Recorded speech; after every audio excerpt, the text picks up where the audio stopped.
HMS Victory was made famous by her role as Admiral Lord Nelson's flagship at the Battle of Trafalgar in 1805. She survived that battle. It was obviously an overwhelming victory for the British fleet, but Lord Nelson did perish on board. She has been preserved ever since through luck, sometimes not so much judgment, and therefore she's with us today. It was discovered through shipwright surveys that the ship was degrading. Water was getting into the structure. It was allowing rot to grow and develop. And then as the timber degraded, it became food for deathwatch beetle.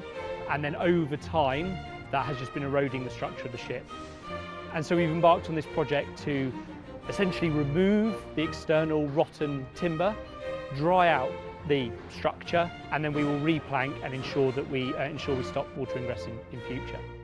We're at the stage of the project now where we've removed a lot of the planking from the outside of the ship, which was rotten and allowing water in, and we've uncovered a lot of damaged frames.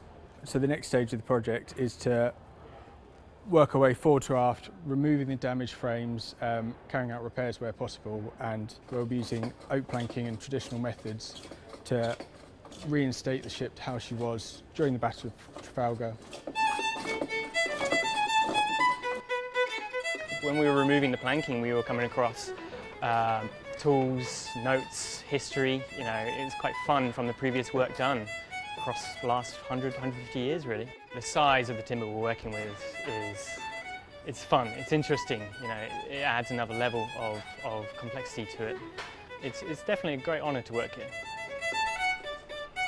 We are currently looking at a 12-year programme. This much structure has not been removed from the ship and replaced since 1814. This conservation project is the largest conservation project in Europe after Notre Dame.